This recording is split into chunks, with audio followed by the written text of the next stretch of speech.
Welcome to రుచిఫై. ఈ వీడియోలో నేను షెజ్వాన్ చట్నీతో వెజ్ ఫ్రైడ్ రైస్ ఎలా చేయాలో చూపిస్తున్నాను. దీనికి గాను స్టవ్ పైన కడాయి పెట్టుకొని ఆయిల్ వేసుకొని ఒక 10-15 వరకు వెల్లుల్లి తరుగుని వేసుకొని ఫ్రై చేసుకోవాలి. ఈలోగా సుమారు అరగంట పాటు వేడి నీళ్ళలో నానబెట్టుకున్న ఎండుమిర్చిని మిక్సీ జార్లో వేసుకొని పేస్ట్ లాగా చేసుకొని వెల్లుల్లి మిశ్రమంలో యాడ్ చేసుకొని బాగా ఫ్రై చేసుకోవాలి.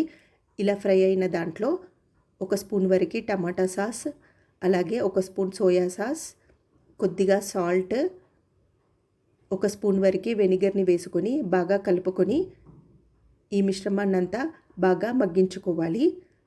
అయితే ఈ ప్రాసెస్ అంతా స్టవ్ సిమ్లో పెట్టుకొని చేసుకోండి.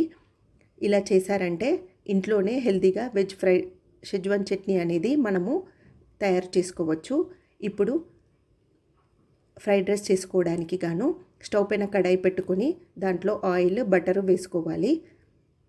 తర్వాత దీంట్లో మీకు నచ్చిన వెజిటేబుల్స్ ఏవైనా వేసుకోవచ్చు. నేనైతే ఇక్కడ ఉల్లిపాయ తరుగు, క్యారెట్, క్యాప్సికము, క్యాబేజీ, బీన్స్ ముక్కల్ని తీసుకున్నాను. వీటన్నింటినీ కడాయిలో వేసుకొని బాగా ఫ్రై చేసుకోవాలి.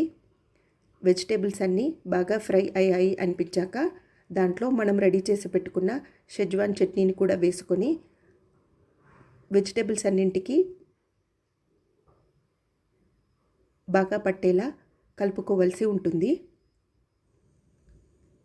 ఇప్పుడు దీంట్లో ముందుగానే ఉడికించి పెట్టుకున్న రైస్ని కూడా వేసుకొని బాగా కలుపుకోవాలి. అయితే నేను ఇక్కడ నార్మల్ రైస్నే వాడుతున్నాను. మీరు కావాలంటే బాస్మతి రైస్ని వాడుకోవచ్చు. రైస్ వేసిన తర్వాత ఒక స్పూన్ వరకు మిరియాల పొడిని కూడా వేసుకొని రైస్ అంతటికి మసాలా బాగా పట్టేలా కలుపుకున్నారంటే ఇంట్లోనే ఈజీగా షెజ్వాన్ చట్నీతో వెజ్ ఫ్రైడ్ రైస్ అనేది రెడీ అవుతుంది. ఇలా మీరు కూడా ఇంట్లోనే హెల్తీగా చేసుకోండి. రెసిపీ నచ్చితే లైక్ చేయండి, ఛానల్ సబ్స్క్రైబ్ చేసుకోండి.